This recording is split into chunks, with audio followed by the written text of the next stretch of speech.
I always thought my life with Clara was something unbreakable, a quiet symphony of trust and routine. 20 years of marriage had woven us into a fabric I never imagined could fray. She was my anchor, sharp-witted, elegant, with a laugh that could melt frost off a winter window. We'd built a home in the hills outside Portland, a sprawling place with cedar beams and glass walls that let the forest creep right up to our doorstep. I worked as a structural engineer, designing bridges that spanned rivers and canyons, while Clara ran a boutique vineyard she'd inherited from her father. Our days were predictable, comfortable, a rhythm I'd come to rely on. But something shifted that spring. It was subtle at first, a hesitation in her voice when I asked about her day, a flicker in her hazel eyes that didn't match her smile. I chalked it up to stress. The vineyard was expanding, and she'd been spending long hours with suppliers, buyers, and a new consultant she'd hired, a man named Victor Grayson. He was a wiry guy, mid-40s, with a slick charm and a handshake that lingered too long. I met him once at a tasting event Clara hosted. His cologne was overpowering, and his grin felt like it was hiding something sharp. I didn't like him, but I trusted Clara. She'd never given me a reason not to. It started with the late nights. She'd come home after I was already in bed, her clothes carrying the faint scent of oak barrels and something else, something musky I couldn't place. I'd ask how things went, and she'd brush it off with a tired wave, saying Victor had kept her late with paperwork or a new fermentation idea. "He's brilliant," she'd say, her voice a little too bright. "You'd like him if you got to know him." I didn't want to know him. I wanted my wife back in our rhythm. Then came the phone calls. She'd step outside to take them, her whispers drifting through the cracked patio door. I'd watch her silhouette against the dusk, pacing, laughing in a way she hadn't with me in months. One night, I couldn't stand it anymore. I crept to the window and caught a snippet. "Tomorrow, then." Usual spot. Her tone was conspiratorial, intimate. My stomach twisted, but I told myself it was business. It had to be. Clara wasn't the type to stray. The tipping point came on a Tuesday. I'd finished a project early and decided to surprise her at the vineyard. I pulled into the gravel lot, expecting to find her in the tasting room or the cellar. Instead, the place was quiet, too quiet. Her assistant, a mousy girl named Ellie, stammered when I asked where Clara was. She, stepped out. With Victor. Something about a supplier meeting. Ellie's eyes darted away, and I knew she was lying. I drove home, my hands tight on the wheel, a cold weight settling in my chest. That night, Clara didn't come home until dawn. I didn't confront her right away. Maybe it was cowardice, or maybe I needed proof, something tangible to shatter the denial I was clinging to. Clara acted normal the next morning, brewing coffee and humming as if nothing had changed. But I saw it now. The way her fingers lingered on her phone, the quick glances she threw my way, testing if I suspected anything. I played along, keeping my voice steady, my questions light. "Busy day ahead?" I asked. She nodded, mentioning Victor again, another meeting, another excuse. I smiled and kissed her forehead, tasting the lie on her skin. That afternoon, I called in sick and drove to the vineyard.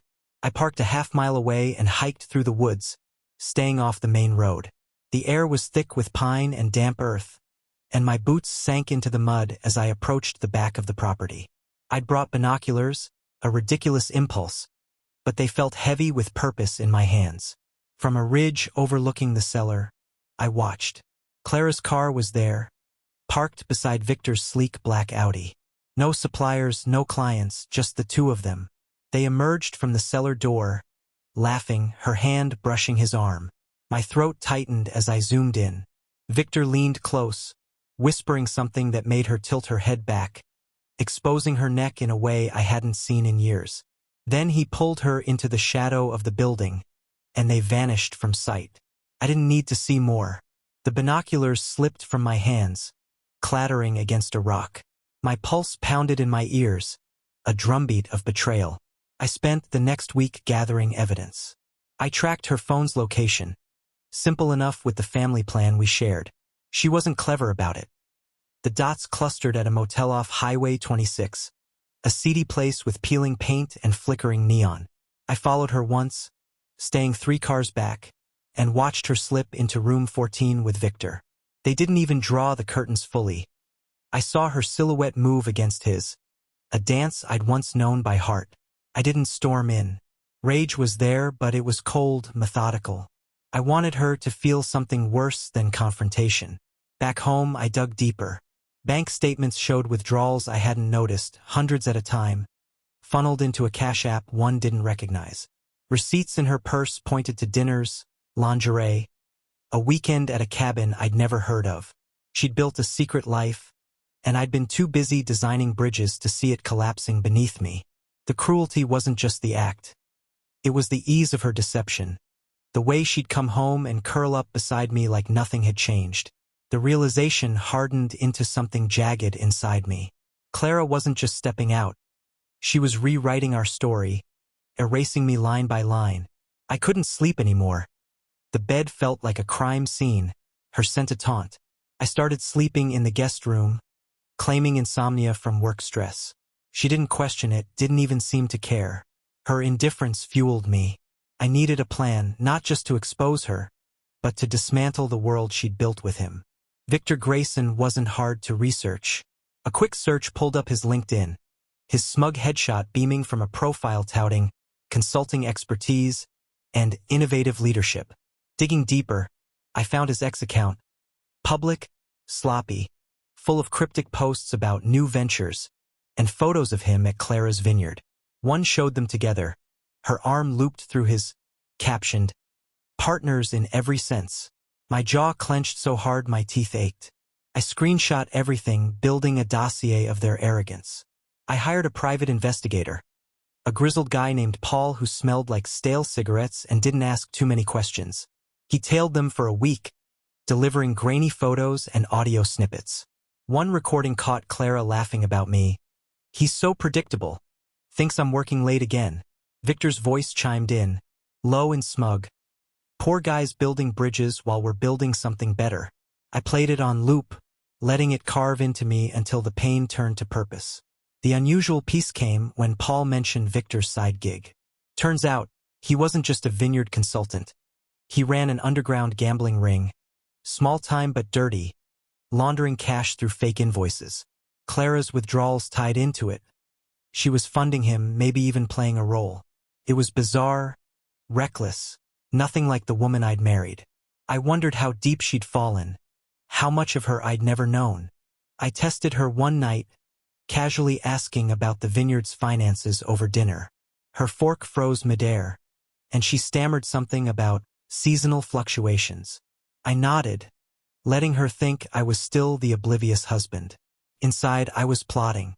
Revenge wouldn't be loud or impulsive. It would be a slow, cruel unraveling, using her own secrets against her. The plan took shape in fragments, each piece slotting into place like the beams of a bridge I'd engineered to withstand a storm. I wanted Clara and Victor to feel trapped, exposed, their smug little world collapsing under its own weight. But it had to be unique, something they'd never see coming, something that twisted their betrayal into a mirror they couldn't escape. I started with the gambling ring. If Clara was tangled in it, that was my lever. I contacted Paul again, asking him to dig into Victor's operation.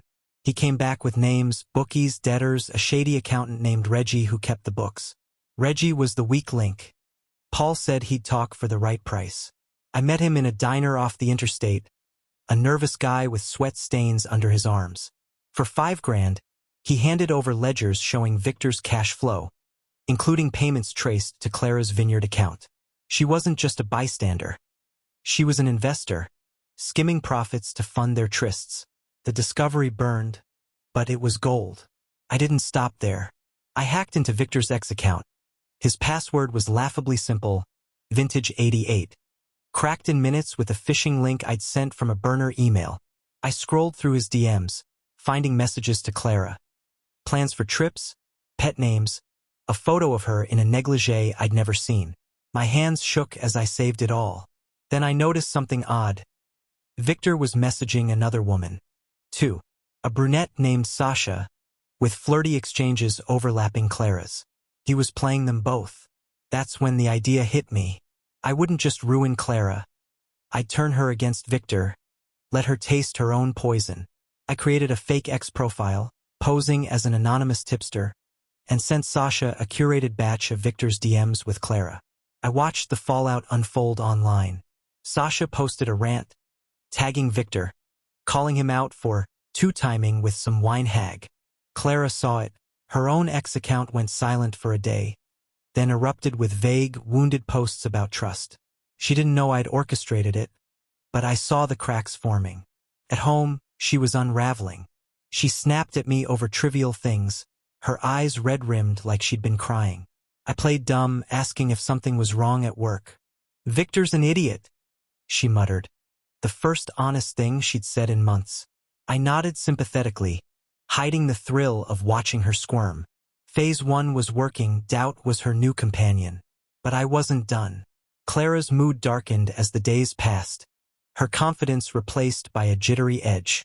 She stopped mentioning Victor, but I knew they were still meeting. Her phone's location pinged that same motel twice that week. She was clinging to him, maybe out of spite after Sasha's outburst. It didn't matter. I had bigger moves in play. The gambling ring was my next target, and I intended to make it their undoing. I contacted Reggie again, this time with a proposal. I'd pay him 10 grand to tip off the cops. Anonymously, of course, about Victor's operation. He hesitated, but Greed won out. 2 days later, I saw the news online. A raid at a warehouse near Salem. 3 arrests. Victor's name buried in the fine print as a person of interest. Clara came home that night pale as ash, her hands trembling as she poured wine. "Something happened," she said, voice thin. "Police showed up at the vineyard, asking questions." I feigned shock, asking if she was okay. She nodded, but her eyes screamed panic. The investigation tightened around them. Paul fed me updates. Victor was dodging subpoenas, and Clara had hired a lawyer, draining more of our savings. I let her think I didn't notice the missing money. Meanwhile, I escalated the personal angle. Using Victor's hacked account, I posted a public confession, crafted in his voice, admitting he'd used Clara for cash and never cared about her. I attached the negligee photo, blurring her face just enough to keep it legal but recognizable to anyone who knew her. The post went viral locally. Vineyard clients started canceling orders. Clara's breakdown came at dinner. She shoved her phone at me, the screen showing Victor's post. "He's lying," she screamed, tears streaking her mascara. "He's trying to ruin me." I comforted her, stroking her hair, murmuring reassurances while my mind raced with satisfaction. She didn't suspect I'd written it. Victor called her that night. I heard his muffled shouting through the wall, but she hung up sobbing. Their alliance was fracturing, just as I'd planned. The cruelest part was still brewing. I'd found a storage unit Clara rented under her maiden name, packed with mementos of her fling. Letters, clothes, a locked box I hadn't opened yet. I had the key copied.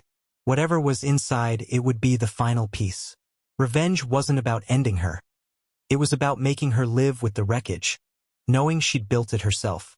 The storage unit was a Pandora's box I couldn't resist opening. It sat on the edge of town, a squat concrete bunker behind a chain-link fence, its faded orange doors peeling under years of neglect. I went at midnight, the copied key cold in my palm, my breath fogging in the March air. Clara had no idea I'd found it, her secret stash, tucked away under her maiden name like a time capsule of her betrayal. The lock clicked open, and I stepped into a space that smelled of dust and lavender, her signature scent. Inside, I found a shrine to her other life. A suitcase held clothes I'd never seen. Silk scarves, a leather jacket, heels too high for vineyard work. Stacked boxes contained letters from Victor, scrawled in his jagged handwriting, promising her escapes to Paris, a vineyard of their own someday. There were photos, too, snapshots of them at that cabin, her head on his chest, his smirk aimed at the camera. My stomach churned, but I kept going, methodical, until I reached the locked box. It was small, metal, with a combination lock. I tried her birthday, our anniversary, nothing. Then, on a hunch, I punched in Victor's birth year from his LinkedIn, 1988. The lid sprang open. Inside was a velvet pouch with a diamond necklace. Gaudy, expensive, not something I'd ever given her, and a handwritten note. For my muse V. Beneath it, a flash drive. I pocketed everything and drove home, the weight of my find pressing against my ribs. Back in the guest room, I plugged the drive into my laptop. It held videos. Grainy, dimly lit clips of Clara and Victor in that motel room, laughing, tangled in sheets, oblivious to the hidden camera. She'd recorded them, maybe as leverage, maybe as a keepsake. The sight of it hollowed me out, but it was a gift. Evidence this raw could destroy them both. I backed it up, encrypted it, and sat in the dark, plotting my next move. Clara was a ghost in our house now. She barely spoke, her eyes darting to her phone every few minutes, waiting for Victor, or maybe the police. I kept up the charade, cooking breakfast, asking about her day, letting her think I was still the clueless husband. But I saw the cracks. Her bitten nails, the wine stains on her blouse. She was crumbling, and I hadn't even played my trump card yet. The necklace was my first weapon. I didn't confront her with it. That would have been too easy. Instead, I mailed it to Victor's office address, anonymously, with a typed note. She kept your gift. What else did she keep? I wanted him paranoid, doubting her loyalty as much as she doubted his. The police raid had already spooked him. This would push him further. I tracked his X account, still active despite the heat, and saw the fallout. He posted a cryptic rant about snakes in the grass, then went silent. Clara's phone buzzed nonstop that night, but she didn't answer. I escalated with the vineyard. Using a burner email, I sent the viral X post, the one I'd faked in Victor's name, to every client on her mailing list, attaching a screenshot of the negligee photo. I worded it like a scorned insider spilling tea. Thought you should know who's behind your wine. Orders dried up overnight. Her assistant, Ellie, quit, leaving a voicemail about ethical concerns. Clara came home ranting about sabotage, pacing the kitchen, oblivious that I was the saboteur. Someone's out to get me, she said, voice cracking. I nodded, pouring her a glass of her own Pinot, letting her drown in it. The gambling ring investigation tightened. Paul tipped me off. The cops had Reggie in custody, and he was singing. Clara's name came up, small mentions, but enough to drag her in for questioning. She tried to hide it, claiming a tax audit when she left in a blazer and heels, but I saw the fear in her posture. I called Paul after she left. What's next? He chuckled, raspy. They're tracing the money. She's in deep. Good. I wanted her drowning in that, too. At home, I planted seeds of doubt. I left the storage unit key on the counter, watching her reaction. She froze, eyes wide, then snatched it up, muttering about old paperwork. I didn't push, just smiled and asked if she needed help sorting anything. Her stammered no was all the confirmation I needed. She knew I was circling, even if she didn't know how much I knew. The videos stayed locked in my mind, a nuclear option I wasn't ready to use. Not yet. I wanted her to unravel slowly, to feel the walls closing in before the final blow. Revenge wasn't about speed, it was about precision, about making her live every second of the collapse. Clara's facade cracked wide open the day the police showed up at our door. 2 officers, stern-faced, asked for her by name. I played the confused husband, inviting them in, offering coffee while she stammered excuses about misfiled invoices. They didn't buy it. Victor's gambling ring had blown wide open, and her cash infusions were a glaring red flag. They left with a summons, and she collapsed on the couch, sobbing into her hands. I didn't mean for this, she kept saying. I sat beside her, rubbing her back, whispering it'd be okay. Inside, I was grinning. She tried to explain it away that night, a frantic ramble about Victor pressuring her into funding some side project. She didn't mention the motel, the necklace, the cabin, just painted herself as a victim. I listened, nodding, letting her dig deeper. Why didn't you tell me? I asked, voice soft. She froze, then mumbled something about not wanting to worry me. It was the weakest lie yet, and we both knew it. I let it hang there, a guillotine blade waiting to drop. Victor was spiraling, too. His X account lit up with rants, accusing unnamed traders, hinting at lawsuits. I fanned the flames, using my fake profile to leak more of his DMs with Sasha, stoking their public feud. Sasha fired back, posting screenshots of Clara's vineyard linked to dirty money. The local paper picked it up, a small blurb, but enough to taint her reputation further. Clients canceled events. Suppliers demanded cash upfront. The vineyard was bleeding, and Clara was too frantic to see I'd cut the artery. I visited the storage unit again, retrieving one of Victor's letters, a gushing promise of our future. I left it on her desk, open with a sticky note. Found this in the garage. Who's V? She didn't come home that night. Her car's GPS showed her at the motel, probably begging Victor to fix things. I pictured her pleading, him sneering, their fragile alliance imploding. It was better than I'd hoped. The next morning, she looked like a shell, hair unwashed, eyes hollow. Victor's gone, she whispered. Left town. I feigned shock, asking if he'd stolen from her. She nodded, tears spilling. I hugged her, hiding my triumph. He'd bolted, but I wasn't done with either of them. The videos were still my ace, and I had one more twist up my sleeve. With Victor gone, Clara clung to me like I was her lifeline. It was pathetic, her sudden neediness, the way she'd linger in the kitchen, watching me cook, asking if I still loved her. I said yes, of course, my voice smooth as glass, but every word was a lie sharpened to cut. She didn't deserve comfort. She deserved to squirm. The vineyard was a sinking ship, creditors calling, the bank threatening foreclosure. She'd lost everything she'd built, and I'd made sure of it. I tracked Victor through Paul. He'd fled to Reno, holing up in a cheap apartment, still posting bravado on X like he wasn't a fugitive. I sent him the necklace note's twin. She kept more than this. Check your back.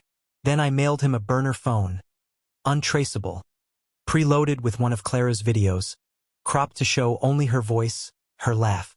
Let him wonder who'd sent it, let him sweat. Paul said he'd stopped posting after that, gone quiet. I liked imagining him pacing, paranoid, looking over his shoulder. Clara's lawyer called daily, prepping her for a deposition. She'd pace the house, rehearsing denials, claiming she'd been duped.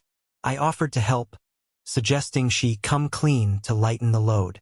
Her glare was venomous. She still thought she could outsmart this.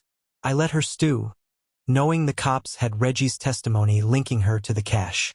Her freedom was a thread about to snap. I leaked the storage unit's existence to her lawyer, not directly, but through a concerned friend email from my burner. They'd find it eventually, but I wanted her to panic first. She did. She drove there that night, and I followed, watching from a distance as she hauled boxes into her trunk, frantic, muttering to herself. She didn't know I'd already taken the best pieces, the letters, the drive. She was chasing shadows I'd left behind. The cruelest part was brewing. I'd found an old friend of Victor's on X, a loudmouth named Tony who loved drama. I fed him scraps, enough to hint Clara had snitched on Victor to save herself. Tony posted it, tagging Victor's silent account. Your girl sold you out, man. I didn't know if Victor would see it, but I hoped it'd fester. Clara's phone lit up with unknown numbers, angry voicemails, threats. She unplugged it, trembling. I asked who was calling. No one, she lied. I smiled. Clara's deposition was scheduled for a Friday, and she spent the week unraveling. She barely ate, her skin sallow, her hands shaking as she scribbled notes for her defense. I offered to drive her downtown, playing the supportive husband to the hilt. She hesitated, then agreed, too exhausted to argue. In the car, I turned on the radio, letting a news snippet about the gambling bust fill the silence. Her breath hitched, but she said nothing. I hummed along, casual, watching her squirm from the corner of my eye. At the courthouse, I waited in the lobby, flipping through a magazine while she faced the music. Paul texted updates. Reggie had flipped fully, detailing every payment Clara authorized. She'd lied about being coerced, her signature was on too many checks. When she emerged, she looked gutted, her lawyer whispering furiously in her ear. How'd it go? I asked, voice light. Fine, she snapped, but her eyes were glassy. I drove her home, letting her stew in silence, knowing the noose was tightening. That night, I unleashed the videos. Not publicly, too risky, but strategically. I sent one to Victor's burner phone, unedited, her face clear as day. Then I mailed a copy to Sasha, the other woman, with a note. He kept this. Thought you'd want it. Sasha posted it online within hours, blurred but unmistakable to anyone who knew Clara. The vineyard's last clients bailed. Her name was Mud. She saw it on her phone at breakfast, gasping, dropping her mug. How did this? She started, then stopped, staring at me. I shrugged. People talk. Victor resurfaced on X. A single post. Karma's coming. I didn't care if it was for Clara or me, he was a ghost now, powerless. Clara locked herself in the bedroom, sobbing, while I cooked dinner, whistling. The house felt mine again, her presence a fading echo. The final twist was simple but brutal. I'd kept one video back, a quiet moment where she mocked me, laughing about my boring bridges. I played it on the living room TV, full volume, when she came downstairs. Her face drained of color as her own voice filled the space. You found that? She whispered. I nodded, calm. I found everything. She didn't speak, just sank to the floor. I left her there, broken, the sound looping as I walked out to breathe the night air. Clara didn't leave the house for days after the video looped in the living room. She stayed upstairs, the bedroom door locked, the air thick with her silence. I didn't knock, didn't check on her. I let her marinate in the mess she'd made. The vineyard's phone rang off the hook downstairs, creditors and reporters leaving voicemails she'd never answer. I listened to a few, deleting them with a flick of my thumb, each one a nail in her coffin. The news had spread, local headlines whispered about financial misconduct and personal scandals. Her name a smear across the page. I kept busy, tying up my own threads. Paul confirmed Victor was still in Reno, laying low, but the burner phone I'd sent had rattled him. He'd called Clara from it once.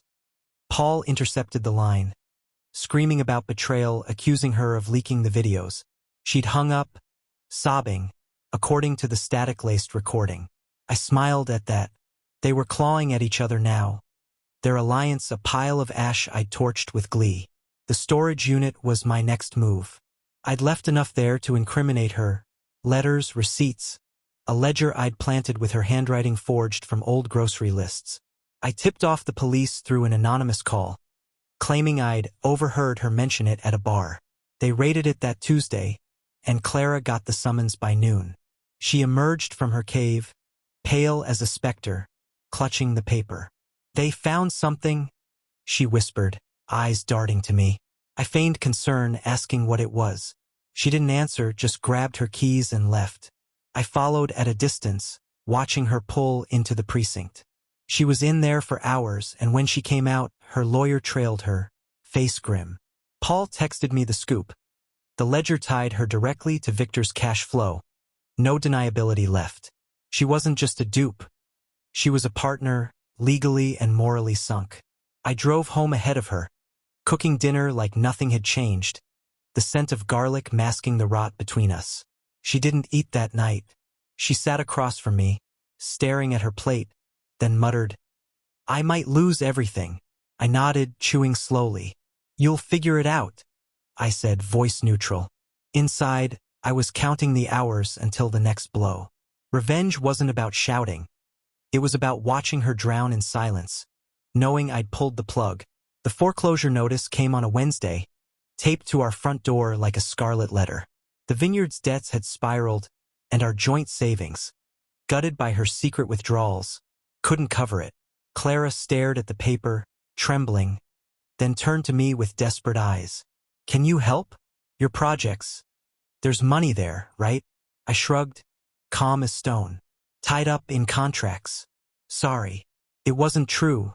I'd moved my earnings to a separate account months ago, safe from her grasp. She didn't need to know that. She called her lawyer, pacing the porch, begging for a miracle. I listened through the cracked window as he told her the bank was done negotiating. The vineyard would be auctioned off, our house too, if she couldn't pay. She hung up, sank to the steps, and buried her face in her hands. I stepped outside, offering her a glass of water. She took it, mumbling thanks, oblivious that I'd orchestrated the collapse. Victor's fate sealed hers. Paul dug up a warrant. Nevada cops had nabbed him in a dive bar, drunk and ranting about that which who'd ruined him. His arrest hit the news, linking back to Clara's vineyard in a sidebar story. Her phone buzzed with hate mail from old clients, friends cutting ties. I watched her scroll through it, lips quivering, then tossed the device aside. They all hate me, she said. I nodded, saying nothing. Let her feel the weight. I mailed Sasha one last gift. An edited clip of Clara mocking her in one of Victor's videos, calling her a cheap fling. Sasha posted it with a vengeance, tagging every local wine blog. The backlash was instant. Clara's name became a punchline, her legacy a cautionary tale. She saw it that night, gasping, then ran upstairs. I heard the shower run for an hour, a futile attempt to wash it away. The cruelest part was her isolation. I didn't leave her. I stayed, a quiet shadow, letting her beg for my support while I gave just enough to keep her tethered. She didn't deserve escape. She deserved to live with me, the man she'd mocked, knowing I'd seen it all. Clara's trial date was set for April, a fraud charge pinned to her like a badge of shame. The evidence was ironclad. Reggie's testimony, the storage unit haul, bank records I'd subtly nudged into the light. She hired a new lawyer, a slick guy who promised a plea deal, but I knew she'd sink either way. I drove her to every meeting, playing the dutiful husband, watching her fidget in the passenger seat. You believe me, don't you? She'd ask. A smile soft. Of course. The lie tasted sweet. The house went up for sale. Our cedar sanctuary, stripped bare by her choices. Realtors traipsed through, eyeing the glass walls, oblivious to the ghosts in the rooms. Clara packed her vineyard awards in a box, hands shaking, muttering about starting over. I didn't help, just watched, letting her feel the loss. My things were already safe, stashed in a rental I'd secured across town. She didn't know I'd be gone soon, leaving her to the wreckage.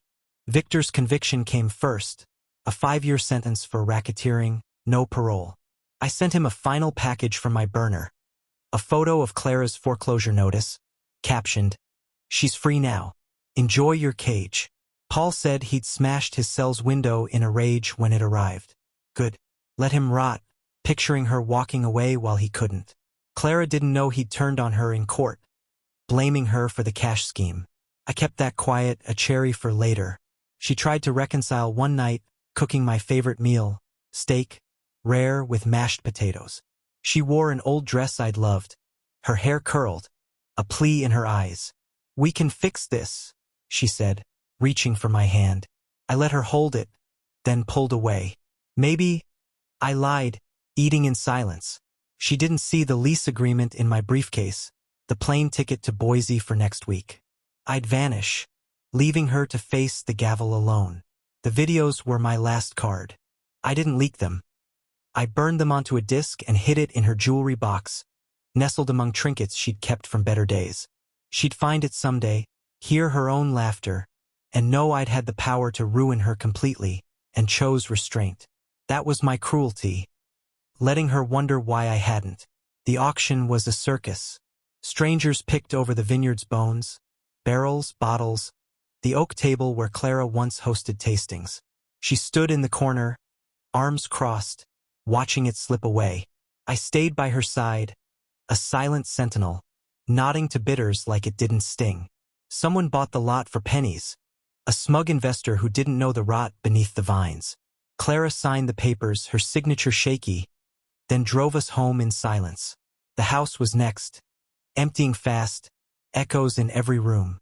She broke that night, sobbing on the couch, begging me to stay. I messed up, but I love you, she said, clutching my shirt. I looked down at her, mascara streaked, pitiful, and felt nothing. I know, I said, patting her head. She didn't catch the coldness, didn't see the packed bag by the garage door. I timed it, trial in 2 days, movers tomorrow. She'd wake up to an empty house. My note on the counter. You built this. Live in it. Victor's cellmate sent word through Paul. A brawl had left him with a broken jaw, courtesy of some debtor he'd stiffed. I laughed, picturing his smug face wired shut. Clara's name a curse he couldn't spit out. She'd hear about it soon, another twist in her spiral. I mailed Sasha a thank you note, and signed, with a bottle of Clara's last vintage. She'd drink it, gloating, while Clara faced the judge. The rental in Boise was ready. A quiet cabin, no neighbors, just me and the bridges I'd design in peace. I'd filed for divorce remotely, papers served after I'd gone. Clara wouldn't fight it. She had no money, no ground to stand on. I'd taken nothing but my clothes and tools, leaving her the wreckage as a monument. I walked the house one last time, her perfume lingering, the disc in her jewelry box a ticking bomb. She'd find it, replay it, and know I'd won. Not with noise, but with silence, with absence. I locked the door behind me, the click final, and drove into the dawn. Clara's trial hit the news on a Monday. Guilty, 2 years probation, fines she couldn't pay. I watched the clip online from Boise, her face drawn as she left the courthouse, alone. The vineyard was gone, the house sold, her name a whisper of failure in Portland's wine circles.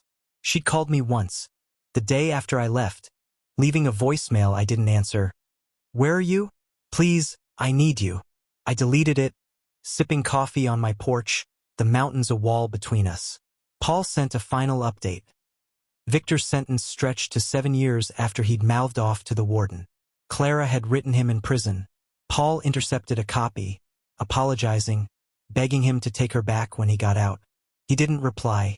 I imagined her in that empty apartment she'd rented, clutching his silence, her world a cage of her own making. Sasha thrived, posting selfies with Clara's wine, her followers lapping up the drama. I scrolled her ex feed sometimes, a quiet satisfaction in her victory lap. She'd never know I'd fed her the ammo, but that was fine. Puppets don't need to see the strings. Clara's friends had vanished, her family too ashamed to call. She was a ghost, tethered to a past I'd dismantled brick by brick. I rebuilt my life in Boise, new clients, a bridge project spanning the Snake River, a clean slate. The rental became home, its simplicity a balm. I didn't date, didn't look back, just worked, the rhythm steady, mine alone. Clara's disc stayed with her, a seed I'd planted to bloom in her nightmares. If she watched it, she'd hear her own voice mocking me, feel my shadow in every frame. The revenge was complete. Not loud, not bloody, but cruel in its quiet. She lived with the fallout, Victor rotted in his cell, and I walked away, free. The forest outside my cabin whispered in the wind, and I listened, knowing I'd engineered their collapse as surely as any bridge I'd ever built. It was enough.